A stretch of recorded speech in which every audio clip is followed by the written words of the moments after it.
Three, two, one.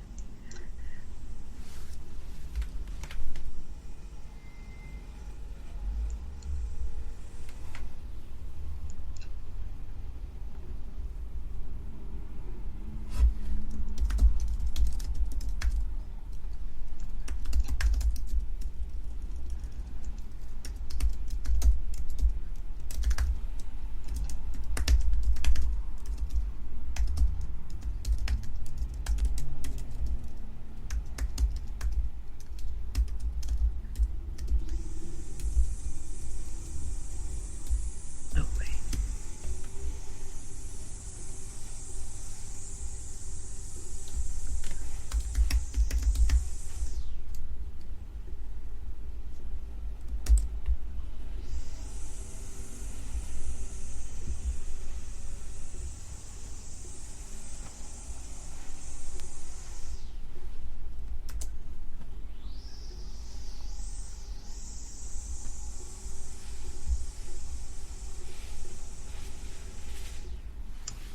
Well, welcome.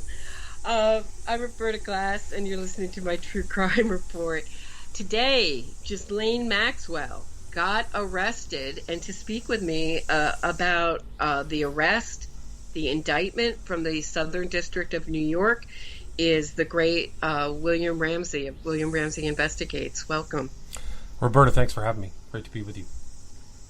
Thanks so much for talking to me about this. So, were you surprised by this news? Very. I was very surprised. I was actually low-level shocked because I figured that she skirted and wouldn't be as unwise as to remain in the United States. What did you think? Yeah, I mean, she was sending out, the last thing we heard was that she was in Paris, and I know that Eric Weinstein was asking, well, why aren't they looking at her passports? Why aren't they really following where she's going? Why hasn't she been arrested? And the public pressure is, I think, has a lot to do with this arrest. I mean, I agree. That's just my feeling. I think that they were looking at Epstein either to take the fall, either by being murdered or going solo and being tried as a solo person.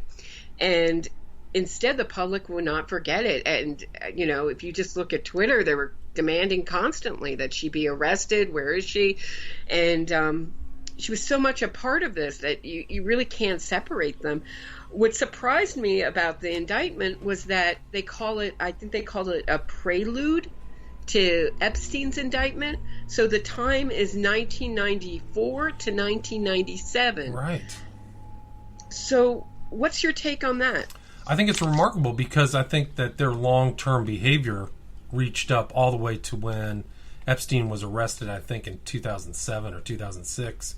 And then even after that, they're seen together. So only for them to have this enough evidence to arrest for actions that took place that long ago is remarkable. And like you said, I mean, there'll probably be superseding indictments after this, I suspect, depending upon what transpires with this case. But it is really something that's all they really had. There's so much more information of her trafficking some of these other girls and things like that up into the time Epstein was arrested, the first time. That's my take, is that they're throwing out this indictment, which is fairly mild, I thought.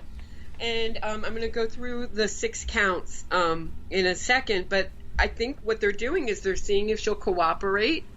Right. And if not, they're going to throw on, just like they did in the Nexium case, they'll throw on a superseding indictment, and they'll just keep throwing on charges, because this is just from 19...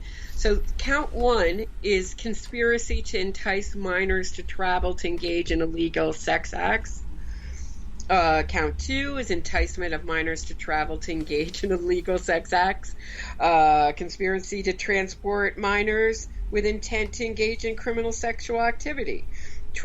Count 4, transportation of a minor with intent to engage in a criminal sexual activity. And count 5 is perjury, and count 6 is perjury. Right. But it's interesting, too, because you talk about time frames. The information's from 94 to 97, but these two perjury charges are regarding her deposition that she made on July 22nd, 2016. It doesn't mention the name, but I'm pretty sure that is involved in the Giuffre Maxwell defamation litigation that was taking place. So the Southern District of New York saying that she's knowingly making false material declarations. So she's in trouble. Yeah, the most shocking thing was the perjury for me, that she went so far and big with the perjury. I've never given a massage. I've never seen any underage girls around Epstein. The only one is the person we're talking about, and that's why I think it's Giuffre, because she mentions the age, which is 17, which would match up, and the lawsuit would match up with Giuffre. Exactly. And I've never, just so bold. It's brazen, right? Because if you look at the Epstein, what happened with the Epstein case, one of the main issues was the issue about Crime Victims' Rights Act, right? That was the CVRA or whatever. And when the judge allowed all those girls to come in and make a statement after Epstein died, they had the statements of all of these women that never made it to court, but there were like 20, 25 at least saying the same story. So for her to say that didn't happen when most of those girls who were young girls at the time were saying that she was involved or she was the one who procured them, her statements under the deposition were not wise, certainly. It is such a great example as to why people avoid being deposed who are guilty. Because either you get trapped in a detail, or it comes back to haunt you, or it's just such a. She didn't even go with the "I don't recall" or "I can't remember." That's usually the way they go. Exactly. I can't remember. I thought she would have amnesia, but she just straight up denied everything. And Catherine Oxenberg's sister, was interviewed, and she said that Maxwell was very proud of her relationship with Epstein, that she, sort of unrepentant, proud, brazen about her procurement of underage girls, and told, according to Christina Oxenberg, told her, Epstein has a big sex drive, and he needs to have sex 3 times a day, so he needs a lot of women. Yeah, but that's her story that she's telling. That there's a lot more information. I think that those two were kind of like involved in the whole trafficking thing, and that's how they broke them in. That's how they got them to be trafficked out. Was they were the ones who were initially the abusers, right? And then they sent them out to be abused. And that's pretty remarkable too, because you find out in this Maxwell detention memo how wealthy she was, because she did settle the case with Giuffre. Now Giuffre is suing Dershowitz, which that is an ongoing litigation. But they said that, they said she had 15 accounts, some with the amounts of $20 million. So, and that was just filed, I think, today. So, yeah, July 2nd. So, pretty remarkable that never really came out in that litigation. Maybe it was going to come out if she didn't settle. But Ghislaine Maxwell is very wealthy. Can you talk a little bit about the other document? It's called the government's memorandum in support of detention. So they arrested her this morning, and then the government filed this. And actually, James Comey, the former FBI director's daughter, was signed on this, Maureen Comey. But it's basically the argument as to why she should not be granted bail. And they write here, it says, poses an extreme risk of flight. She will not be able to rebut the statutory presumption that no condition or combination of conditions will reasonably assure the appearance of the defendant as required. And the court should therefore order her detained. So they just don't even want a bail set. And they mention a lot of stuff. They mention that she has 3 passports, large sums of money, and extensive international connections, all things that the evidence shows true. So and they write, there's absolutely no reason to stay in the United States and face the possibility of a lengthy prison sentence. So that memo was filed today. Yeah. So when they say 3 passports, do they mean 3 passports like Epstein had with different names on them? Or do they I'm all not have sure. a name on them? I don't know. I don't know her. I mean, I know that she spent a lot of time in England, so she probably has a UK passport, meaning at least before Brexit, that means she has an EU passport, and maybe she has a US passport. So I don't know. I don't know which passports those are. Mm-hmm. But and they talked about her getting packages delivered, so I guess she would pretend like it was a gift and put another person's name on it and send it to her own Bedford, New Hampshire address. And her phone was listed under GMAX, I believe, and just sort of it doesn't look good when you need bail that you're hiding. That right. I mean, it shows you're hiding that you're guilty, and you're consciousness of guilt that you're hiding from the authorities. Right. Well, she just to clarify, she is a naturalized citizen of the U.S. and remains a citizen of both the UK and France. Okay, so that's what they mean. So that would be the 3 passports. The 3 passports, correct. UK, France, and America. So, it just reminds me so much of when someone like Keith Raniere, was found in Mexico. Right. When they find you like that, it's not a good way to get bail. When they have to come knocking down your door, like everybody's been wondering where you are. It's not a good look. Right, especially when you're on some fancy property that nobody knows where you're at, hiding in someplace nobody's ever heard of before, which is Bradford, New Hampshire. Right, an area to which he has no other known connections, according to the detention memo. So what do you think about Berman being fired by Trump very shortly before this? I think it's very suspicious. It's very odd. But what's also odd is that the grand jury didn't send out anything until June 29th. So it's only 3 days ago. So once the grand jury okayed this or put the stamp on it, she was arrested within 3 days, which makes me think they must have known and been tracking her the whole time, just so they were waiting. Now, why Berman got punted, I don't know. I mean, they were saying that there were other cases he was involved with that were, that were sensitive to Trump. A Giuliani case that's going on in the Southern District of New York. So Trump and his allies, there might have been something going on there. Whether his removal was tied to this whole Maxwell, maybe he wasn't going to move on Maxwell. I don't know. I don't know what the politics were going on there, but. The girl Strauss, I think Audrey Strauss is the acting Attorney General for the Southern District of New York, or whatever her title is, but acting United States Attorney, excuse me. I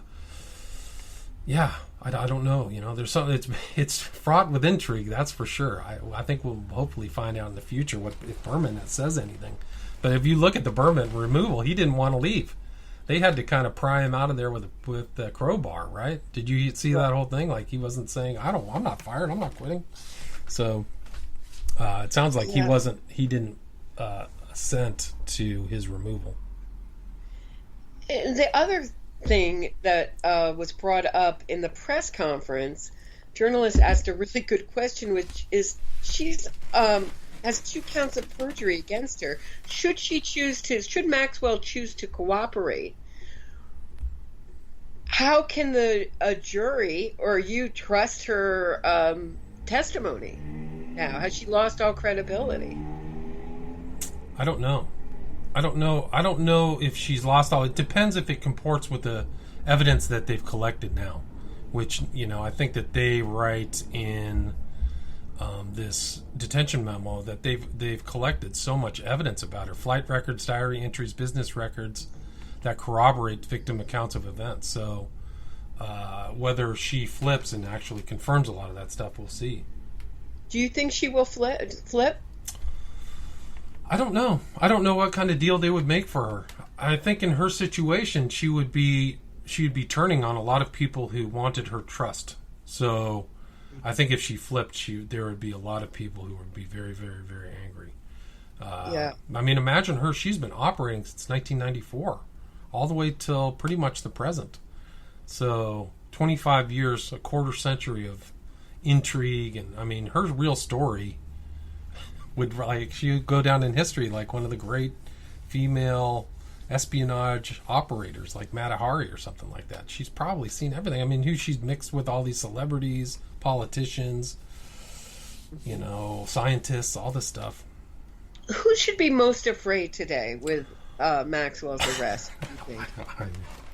I mean, I think if I was Alan Dershowitz, I would be sweating bullets, absolutely. So some of these people who are close to the core of that whole cabal, I think would be pretty nervous, depending upon what she decides to do. I'll be interested to see who her attorneys are, whether it's the same ones that represented Epstein. I don't know. We'll see. But what was it, Weingarten? Do you remember offhand who represented Epstein? Was it Weingarten? And there were two guys. Weingartenstein? I can't remember their names offhand. But they said that he was fine and he was going to fight the charges, right? So they contradicted the public, the statement that Epstein committed suicide. Well, I know from the NXIVM case that the chances of winning against the Southern District of New York or the Eastern District of New York in a case like this is like 10%. If that, I think it's actually less. I thought it was like 4%. Because they're very cautious. The government has unlimited resources and they get all their evidence in line. So I don't know how she's going to get out of it. I mean, like we said at the beginning of this talk, is that they're only talking about 1994 to 97. That's just the very inception of this whole, RICO conspiracy. This corrupt organization. And no child sex trafficking charges. True. Good point. That was the case for Epstein, though, right? So maybe, in Epstein's complaint or whatever, in his indictment, it was for trafficking girls under the age of 14. Remember, there were two charges, right? So it's this indictment is definitely different in that regard. And they talk about in this indictment basically just a pattern that she would find these girls, befriend them, ask them about their school, their life, take them shopping or to the movies, and then start grooming them, like getting undressed in front of them, talking about sex, and then introducing them to Epstein. Like, it was very clear from the indictment that she had an MO that she followed with every victim. Right. And they just mentioned 3 victims in the indictment, but it's very clear, very clear MO. And this is just in the beginning, so you can imagine. I know that Epstein's housekeeper said that in the 10 years that he worked there, that Maxwell brought in over 100 girls. Yes, and Farmer said the same thing. So Farmer, who was in Ohio, said that she saw over 100 people, like kids and stuff, that she doesn't even know where they went. And she was one of the first people to see the whole operation, really at its beginning, its gestation. And it's interesting that you say that, because in Virginia Giuffre's biography, she talks about how she was groomed. She was actually abused by somebody else, believe it or not. She was abused by somebody else, cast aside, went to go work at Mar-a-Lago, and who walks up to her while she's like working at the pool? It's Ghislaine Maxwell. Talked to her, found out about her, found out she wanted to be a massage therapist, and there you go. So Maxwell's like, oh, I know somebody who likes massages. We can help you. And that's how the grooming started, And then eventually it was her. I mean, according to Giuffre, it was her and Epstein together took her aside at the Lolita Island or whatever down in the Bahamas and asked her they wanted her to have his baby. So she was part of it. Yeah, so there's other facts that haven't been brought out. So I think that there's a lot of people sweating maybe just as bad as Epstein when Epstein got arrested. What I'm wondering is if she flips, are we going to just see the weakest people sort of turned over and exposed, and the important people and the important, most powerful people protected, and kept, she'll keep a lid on those names. I don't know. I don't know how it's going to work out. I mean, I think that the fact that she even got arrested, to me, is somewhat surprising. I'm actually pretty surprised. But the consequences of now her being under arrest and not obtaining bail just means that they're really going to be serious about taking her to trial. I don't think that the MCC, the Metropolitan Jail down there, would want to lose another victim like that. Yeah, that they use Epstein, right? So are people going to let her either commit suicide or be suicided? I don't know. It shouldn't. But I think people will. I mean, if she ends up something, some misadventure happens, people are just going to be like, this is so corrupt. Even the Epstein death is super corrupt. So, but if I was her, she's probably sweating. The game's over. She's not getting out of jail. She's not going to probably beat any of these charges. Certainly not the perjury charge. So that's probably 5 to 10 years right now. How old is she? 56, 58? Something like that, yeah. I think older. Are we on the older side, right? I thought 58. 58 sounds right, yeah. Yeah. So do you think she was just so in love with Epstein that this is what, she had to do to be partners with him? Or do you think it was like two pedophiles meet and they call it love type thing? I don't think that's what brought them together. I think that they're involved in espionage. Absolutely. So I think that's a certain component of it. It's not just. I think the front is a front, and then behind it is gathering information on people, getting compromised material, pictures, etc. So how does this work? If they are, and I think you're right. That's always been my theory, is that they're probably involved with the Mossad and the CIA. If that were okay, so well, we know that he was involved with the FBI because Mueller had thing that said that Epstein was providing information to Mueller in 2008. Right? Do you remember that part of it? I don't remember it. Thank you for reminding me. Yeah, let me see if I can find that and dig that up. But it was, let's see, it's the Federal Bureau of Investigation from September 18th, 2008. Epstein has also provided information to the FBI as agreed upon. Case agent advised that no federal prosecution will occur in this matter as long as Epstein continues to uphold his agreement with the state of Florida. And that was from rough date 9/11/2008. Interesting. Yeah, so how does that work though? If they have intelligence secrets and they were part of part of this was, say, entrapping different people in a honey trap, blackmail, etc. How does that work when you have a trial, or not a trial, or an indictment like this? Well, I don't know if it's even a part. I don't think it'll be a part of this proceeding. Unless her defense wants to bring it up.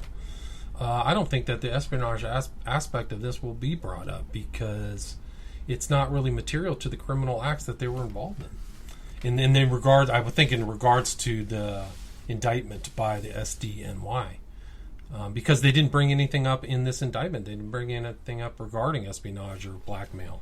It was talking about the abuse of kids.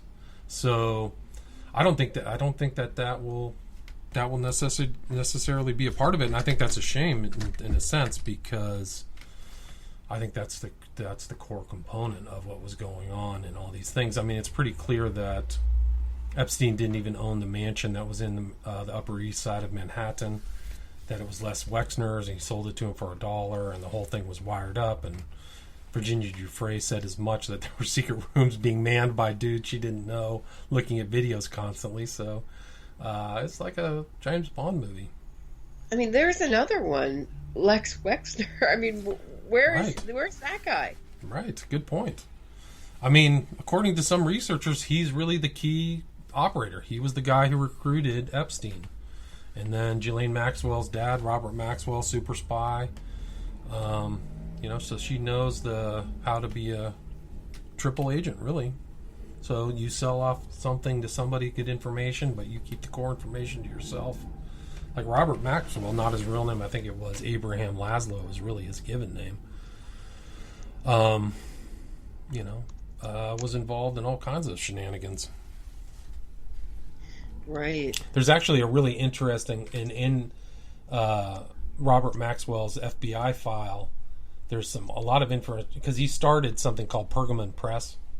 Pergamon in Christianity in the Book of Revelation is where Satan's seat is.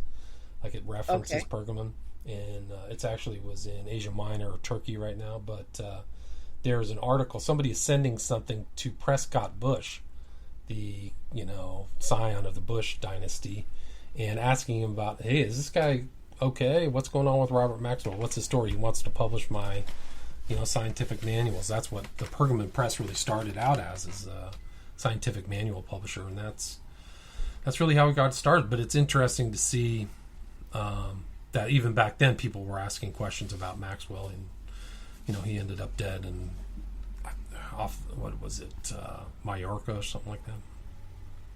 He jumped off his boat or was thrown off his boat, depending on.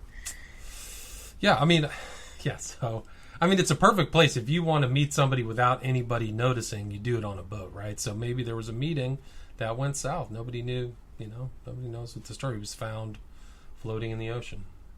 Mm-hmm. So I think that's an important element, and it's really, I think in this court case will be a subtext. It's obviously not brought up yet, so I can't imagine her defense would even want to bring that up, because it would probably be more damning for her if the jury or anybody, if she goes to a jury. I think she'll just take one for the team and probably plead guilty at a certain point. I don't think that they can risk more information coming out. Right. I really don't. Yeah, I guess that's what my question is, sort of like a larger question, is this a trial to satisfy is this indictment to satisfy the public? I think in part. To close this up, seal it up as quickly and as possible? I don't know. I don't know if it's going to be sealed up, because I do think it's a part of satisfying public outrage. I think that's probably why she was arrested. Like, I've made the statement in some interviews, like, why hasn't she been arrested? Why didn't she get arrested with Epstein? They're clearly together for 25 years. Yeah. Right. Why didn't she get arrested when Epstein, the way NXIVM, they all, went down together around the same time? Prosecuted by the Southern District of New York as well. So they had a totally different approach towards these two than NXIVM. So, and I think it's because Maxwell and Epstein have way more juice and way more connected, and there's famous people around them with, they used to have gravitas, maybe Dershowitz or whatever. So, I think that they were probably gun shy. Right. Doesn't it seem more? It just seems more logical to me that they would be charged as co-conspirators. So why isn't there a RICO charge? Right, racketeering, influence, corrupt organization. Why aren't other people involved? Now that Maxwell and Epstein are now, why are these other people? Because you can read about all of these other individuals. You had 3 different girls in 3 different places. Farmer, I think her name was Ransom, and Giuffre separately said that, and in writing, there 2 of them made affidavits that Dershowitz was around all the time and worked as a business partner. According to Giuffre in her biography, she said Epstein was in business with Dershowitz, not as an attorney. And he served as an attorney in 2007, 2008. He was part of the defense team, but he's hanging around with Epstein, and Dershowitz is not as cleverly avoided those questions about how well he knew Epstein and how chummy they really were. But industrial levels of child trafficking, and it wasn't some, one-off. They were just churning through kids, man, for 25 years. Hundreds and hundreds of kids. Some, out of Venezuela, like crazy stuff. Right. And here's another question that I have for you. Where is she getting all her money? If she's if she's like a, what do you call it, a socialite and doing all this stuff, why does she have 15 different accounts, one of which has $20 million in it? Why does Jeffrey Epstein have $500 million with really not that much financial weight? There's not a lot of paperwork. There's not a lot of court not filings, but all of the SEC filings, there's very few. So why does he have $500 million? There's a lot of questions there. I have a question from the chat. Do you think this is part of the minor attracted persons agenda, the mainstreaming of pedophilia? Oh, I don't think it's mainstreaming. I think that there was quiet. It was kept quiet and hush hush and in the know until it kind of blew up. If you remember, this whole I mean, it wasn't very well. The media didn't really cover the 2008 Jeffrey Epstein thing, at least to my memory. Maybe it was a footnote, but it definitely didn't hit national media. But it really took off after Julie K. Brown wrote that 3-section article in the Miami Herald. That's really when it took off. And there were other people investigate. Derek Brose and some of these early guys were definitely talking about it. But so to say that it's some kind of like this is normalization, well, maybe amongst that class, they clearly were operating at the highest levels of society. You know, it's not like they were. Ghislaine Maxwell, by all accounts, was a snob. You know, she was a child of wealth. Privilege. Also, people have been asking why isn't Bill Clinton going down in this? Good question. There's a lot of questions. I mean, I have an answer to the Bill Clinton thing. Is because his reputation is already so poor that no one's surprised. Right. Yeah, nobody's surprised. After Monica Lewinsky and a million scandals he's been involved with, it didn't surprise anyone. Didn't surprise anybody. So. Yeah, there's I don't think that's really I would look at Hollywood or some of these other people as normalizing that kind of map stuff, but I don't think people would want that public, normalization. This is a little off topic, but I mean, have you noticed on YouTube now that any kind of mainstream video, it reminded me of Brighton Beach Memoirs with the whispering of illnesses now, like pedophilia, those kind of words, abuse, sexual abuse have now all been kind of bleeped out of videos. Yeah, no, to avoid the YouTube algorithm. Yeah, right. So you can't even use those words anymore. Yeah, it's pretty remarkable. It's very odd, how and the I don't language understand. Gets changed, right? Right, didn't YouTube just make this big push to have the separate YouTube for children and everything's being marked for adults now? Yes. So if that's true, yes. Why can't I don't understand how these kind of words are getting flagged in the context that they're getting flagged, and how that would be dangerous unless I start thinking in a conspiratorial way that they don't want us talking about these topics. And why not? Right. I don't know, but I know that they have definitely made that push. Like, is this on my YouTube channel? It's like, is this friendly to kids? That's like a box you have to check now. And right. So there's definitely that concern. I can tell you that they don't do a very good job protecting kids at all. I'd say that they do an atrocious job, but that's what they're at least trying to cover themselves with now. But yeah. Right, and the things that they do think are appropriate. I mean, my values and YouTube's don't seem to be the same. Likewise. I guess.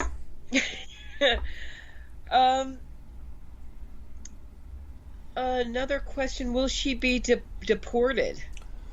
I think she would hope to be deported, but I don't think she's getting out of jail in the U.S. anytime soon.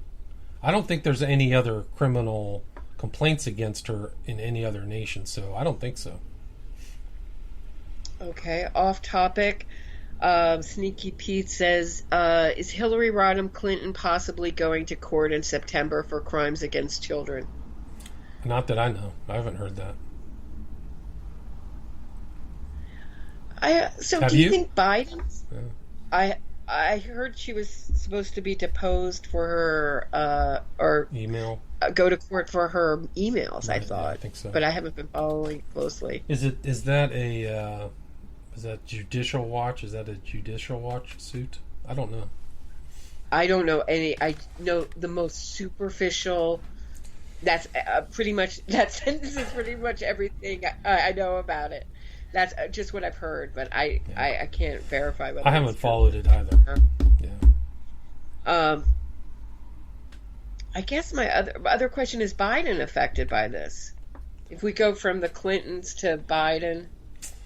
Yeah, that's a good question. I mean, is this really like a trafficking ring that crosses both parties, or is it only there because Clinton and some of these other people. I didn't see anything with Biden on the Epstein materials, so how that influences it. I mean, if there's a political change, this prosecution could just be done away with. So the president has the right to appoint any U.S. attorney that he wants to or fire. So if Biden came in and for whatever reason wanted to end it, the prosecution of Maxwell could end.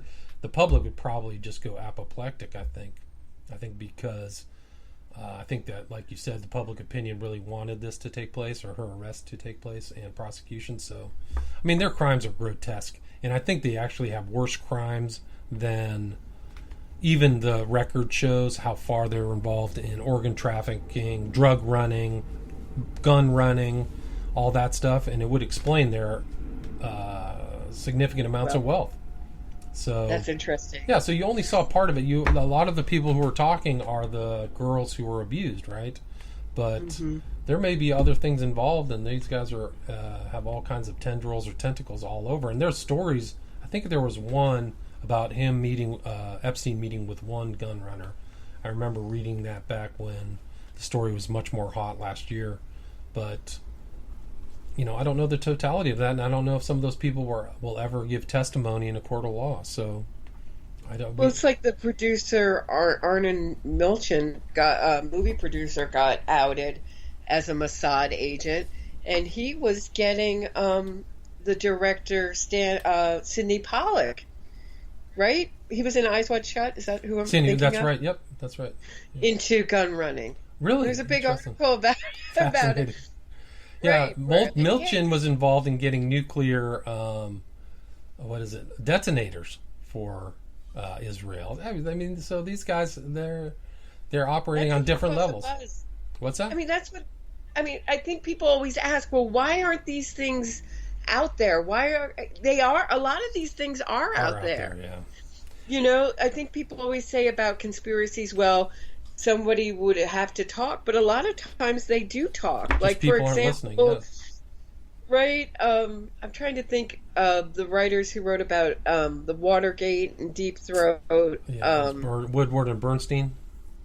Right. One of their kids, I can't remember, I think it was Bernstein's kid, went to summer camp and told everybody at summer camp who Deep Throat was. Really? Wow. It didn't make it to the mainstream media somehow. I don't know. So it's like sometimes people do talk, and either it gets in the press and it doesn't get picked up. I mean, look at the Cosby story. Right. Look how long that was slept on. Wow. And look at Epstein. Point. There's another perfect example where, it was out there. You were out there. A couple other people were out there following the story, but, and then it broke like it was a new story. Right. I mean, I think people didn't know the enormity, because even at first blush, it's like, oh, something funny's going on in Miami. And then you hear about the mansion in New York. Oh, something funny's happening in Miami and New York. Oh, and then this island, and you see part of that through, like, Crazy Days and Nights is reporting on all these celebrities down there. And then you hear about Santa Fe, New Mexico. It just goes on. And then you have these weird flights, and then they have a plane that you can, that type of plane that you can drop a ladder off the back while it's flying. Who in the world would want that unless somebody was trying to do drops? I mean, it's off the charts. These guys are involved in all kinds of stuff. So do you see a link between your research into Crowley and your research into Epstein? A little bit. There's a little bit of an overlap. I mean, pretty clearly, from that little temple that's on the little island of St. James, it's blue and gold and had like a statue of Horus and these other Greek gods on it, at least initially the hawk-headed god. And there's other stories. I mean, I think Giuffre said that Ghislaine Maxwell had a black cloak in her closet that she knew of, and all kinds of weird, I mean, it gets pretty dark if you read her biography, but yeah, I mean, there is something strange going on. There's definitely that patina of some kind of occultism these guys were involved in. I mean, how total it was, and it seemed like, yeah. I mean, I think that the people that Epstein hung out with were like materialist, scientistical, Darwin types, Pinker, Krauss, these other guys that are fairly well known, and I think that's that was kind of his outlook. So, Dystopian Deep Dives is asking what do you think of the temple and the sundial? Right. So there's that. There's a sundial on his property in Santa Fe. He was affiliated in giving money to I think it was the Santa Fe Foundation, which was kind of like a think tank in Santa Fe. Which, if you go to their website, they have a friggin' monolith like from 2001, which I did a lot of research on, read Arthur C. Clarke and all this stuff, and kind of covered it in Occult Hollywood, my documentary. There is definitely an overlap, and the problem is that people don't really sniff it out or look for it. But she said, I think that if I remember, Giuffre, when she was going down the secret corridor in between levels at his mansion, there was a statue of Pan, the god Pan, right? So you have all this, yeah. So she's how is that? Can you describe a little bit why Pan is significant? Right. So, in the occult, Pan is the representation. Like, you goes all the way back, but it's like Prometheus. It's like a representation of the devil, right? So you have the great god Pan, the god of the hunt or the forest or whatever, and so it's just something that people would use as a symbol. Like, if you go to Rockefeller Center, you'll see the gilded Prometheus, right? So Prometheus is another symbolic representation of Lucifer. And so, like Crowley wrote Hymn to Pan, that's probably his most famous poem, is Hymn to Pan. But, something Jack Parsons used to recite during rocket launches. And so you just, it's just a common theme, I would say, in the occult, is this representation of the I think it's half man, half goat Pan. Mm-hmm. And what do you make of John Brisson says that Epstein had major connections to the scientific elite? Yeah, just like I said. So, like Krauss, Pinker, he was definitely integrating himself. If you look at like those old pictures of him, he was at he was clearly integrating himself at these kind of like think tanks, like I talked about this one in Santa Fe. But there was the Monterey one, where, the Sergey Brin is there, Wojcicki, or whatever you pronounce her last name, the head of YouTube, is there. So he's mixing with them. These guys are pictured together, and there's a lot of questions there. So I think that he was definitely trying, and we can get into Joy Ito in Boston at, what was it, MIT, right? So he was giving money there. So he's integrating and corrupting and getting himself into these places. And I think Joy Ito actually had to quit because of his affiliation, and it seemed like he was covering for him. I don't remember that part of the story, but yeah, that integration into the scientific elite is there for certain. What do you know about Epstein's relationship with Bill Gates? Well, that's another good. He's pictured together, right? But I think that there was the allegation is that he and Ghislaine Maxwell were acting as pimps for Bill Gates and set him up on a date. Well, if you want to call it a date, with like a mother-daughter Swedish couple pair.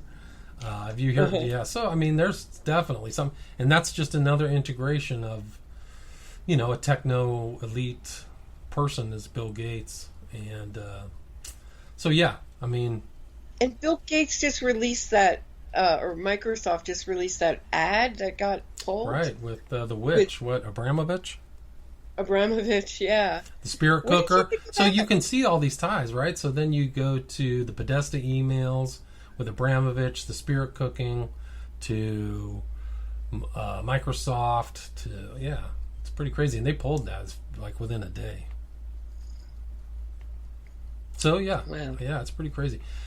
There's just allegations. There's stories of things taking place at that island. There's, trafficking, things being brought in. It was like a garden of earthly delights or whatever. So people would get whatever their thing was. Seemed like that was what was going on down there. And they could do it in what they thought was a private environment, right? But they were probably being filmed the whole time, every single one of them. Being blackmailed.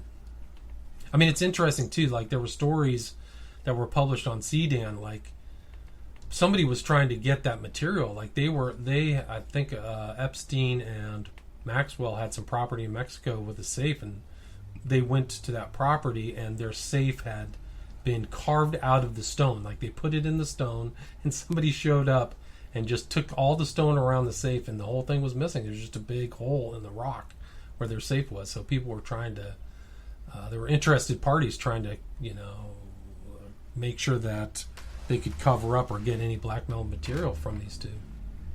Yes, assuming that story's correct. Right. Speaking of blackmail, so do you think, I'm trying to put myself in Ghislaine Maxwell's headspace, and if I were she had to know this is coming, right? Do you think she was... Well, that's a good point. I mean, I think that she had to have anticipated, but why is she in the U.S.? Why didn't she go somewhere with no extradition? Why didn't she stay in France? Did somebody lure her to the U.S.? Why is that, right? Epstein got arrested in what? Was he arrested in June and died in July, in 2019? Right. And according to this detention memo, she didn't buy her property in New Hampshire till December of 2019, so she's clearly moving around, and people want to know where she is. Like, why did she end up back try to operate in the U.S.? Not thinking that she couldn't get busted? I don't know. Is it overconfidence? It's the same thing as Epstein. Why is Epstein traveling to Teterboro Airport when people are asking questions about him, knowing his background? Like, do you guys have that much confidence that you can't get busted? Right, was she promised protection by someone? And now that she's been arrested, is she going to be making calls to her most powerful friends and using some of the blackmail stuff she has against them to gain favors? Good point. Was Epstein doing the same thing, right? So, in all that time between the time he was arrested and died, wasn't he? Do you think he was trying to call in his chips? Like, hey, I got this. I need your help. Blah blah blah. I don't know. That's the thing I wonder most about is Epstein's phone records. Who was he talking to before he died? Because unlike the rest of the American public, unfortunately, I have the unpopular position that he committed suicide. Even my mother disagrees with me. But I think that it was a kind of suicide, like, now's your time to do it kind of thing. Like an ordered suicide, like right, kind of like The Godfather. Like, hey, you can this money can be kept. Exactly. Your family can do it, so just do it. Who was he talking to? And how was it? How were the circumstances created so that he could do it with such ease? It's a great question. And that's what I think is disappointing. I guess I've been disappointed with the NXIVM trial in that all the enablers sort of walk away unscathed and a few people go down and a lot of questions aren't answered, still. Yes. I mean, who let this go on for so long? And what did people know? That's a great question. I mean, you wonder kind of what the government's really doing, right? Because it seems to me that even the Epstein case and Maxwell are driven by public conversation. Like, people were pissed. Like, what's Epstein doing? Why is this guy going around? Why are these kids being raped? What's going on? And that, I think, led to, like, oh, we should bust him. It's the same thing with, like, Ed Buck, this whole kind of murder of black men out in L.A. And I think his arrest really took place because people were outraged. Like, what's going on with this guy in West Hollywood with a bunch of meth and two men get brought out of his apartment, dead. So I think that... What was that guy's name again? Ed Buck.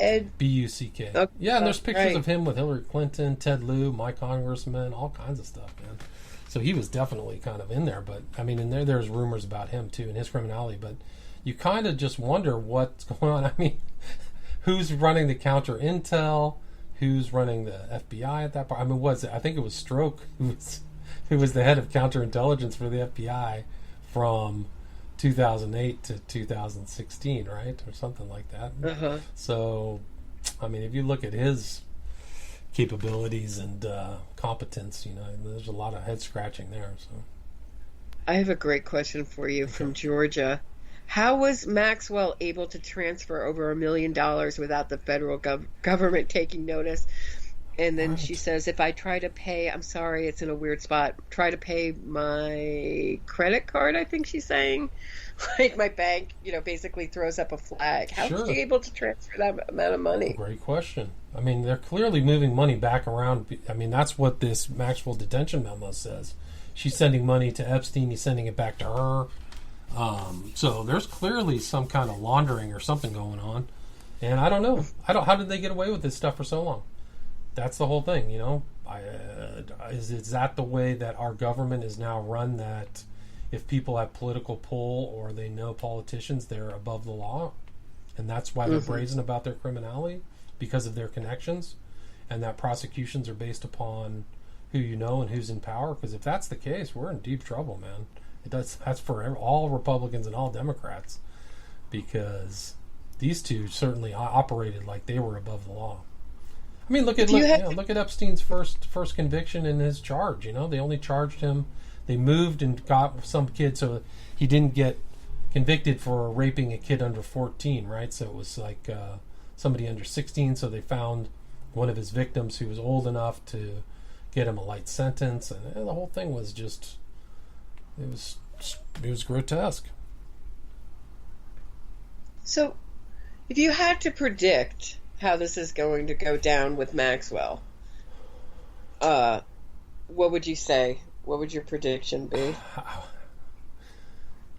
I would think that nobody will let her go to trial. I think that if she wanted to save her butt, she would plead guilty to something and make a deal. So I don't think there'll be a trial. I think that she'll get the message that she should just plead guilty and go away. And that would be my guess. I don't think that if she got murdered in jail, or something bad happened to her in jail, it would just be so outrageous that the entire system would have to come into question, the entire justice system.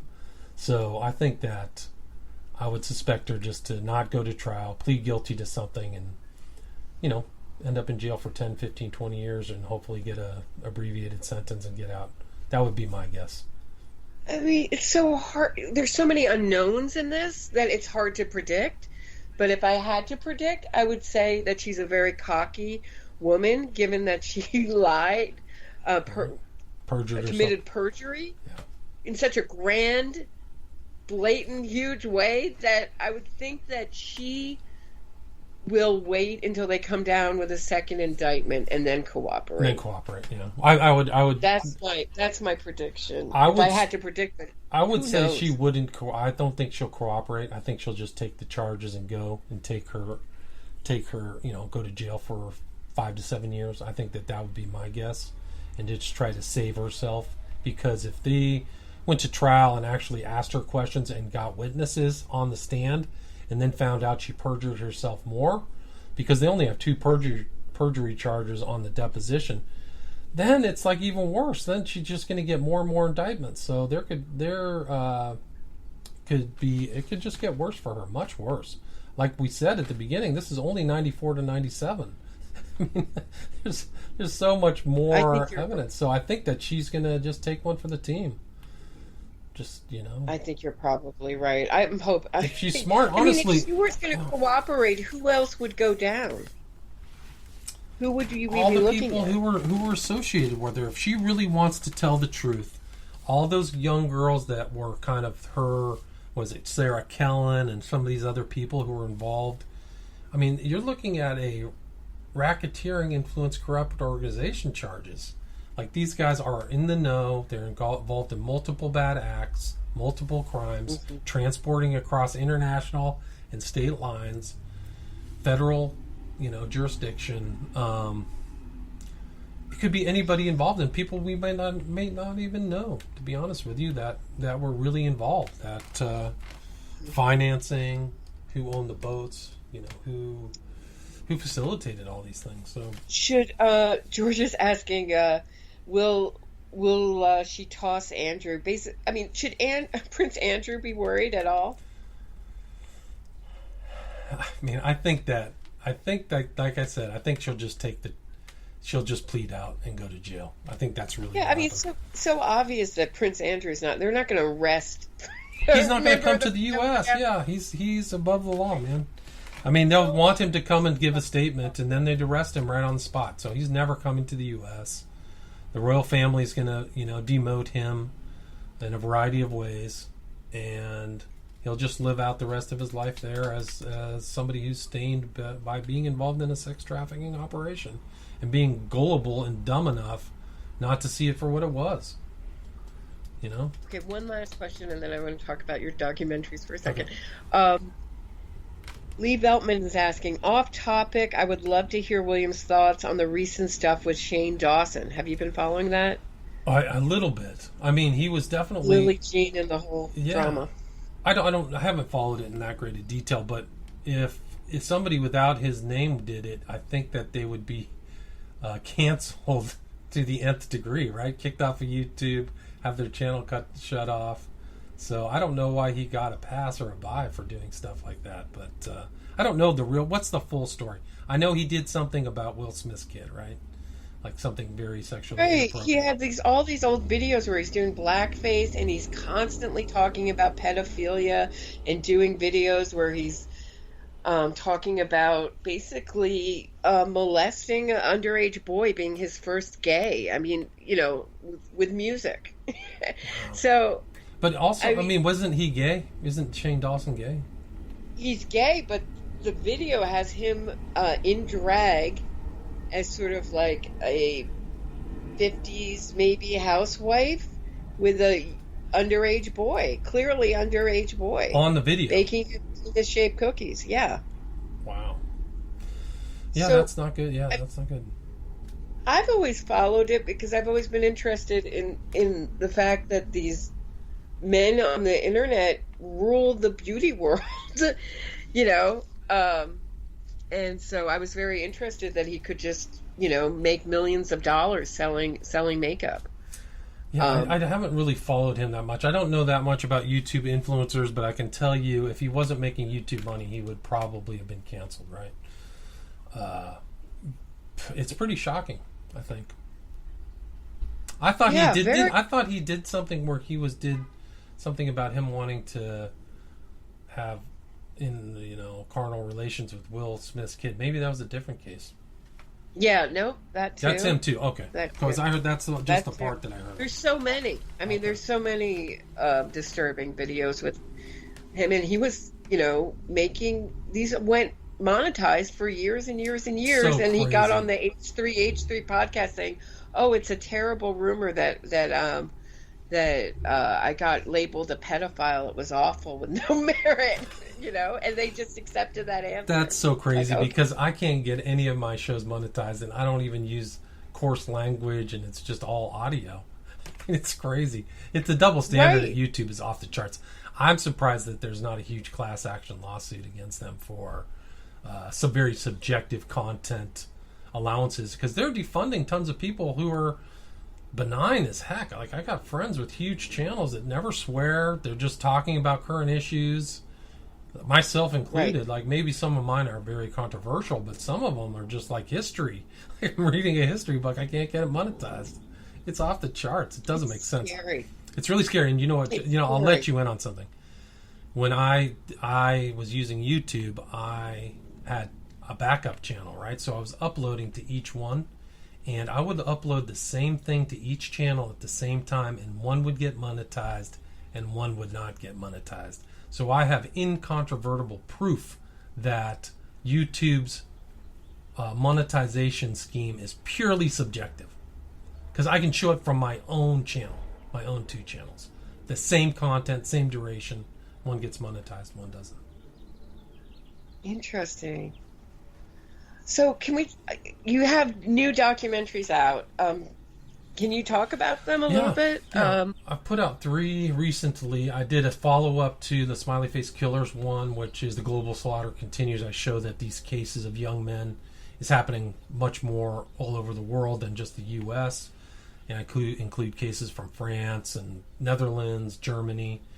So these are all available on Vimeo. That was titled Smiley Face Killers, The Global Slaughter Continues. Then I did another one on Crowley, which is kind of an adjunct to my book about him. It's Aleister Crowley, 9/11, Prophet of Evil, Aleister Crowley, 9/11 and the New World Order, and then I just put out one last month, or in June, which was a kind of a corollary to my book Children of the Beast. So a lot more visual stuff. It's long. It's about 2 hours and 45 minutes, but I think you can just see visually what's going on. I think it helps sometimes. Like, I like to learn things through audio, visual, and reading as well, so you kind of can see the kind of breadth that Aleister Crowley's had, largely unknown upon the 20th century. So those three are out, and I'm just kind of working on other stuff as well. Yeah, it was fantastic. I binge watched Occult Hollywood too, yeah. And Children of the Beast documentary back to back. It was excellent. Good. Really, really interesting stuff, Okay. and well put together. And so I recommend anyone. And it's not particularly my interest, but I was fascinated by it. I thought it was great. Good. I'm glad you liked Really it. enjoyed it. I'm glad they're reasonably priced. They're like $5 each, so it's not prohibitively expensive to stream them. If you've got free time, you can check them out.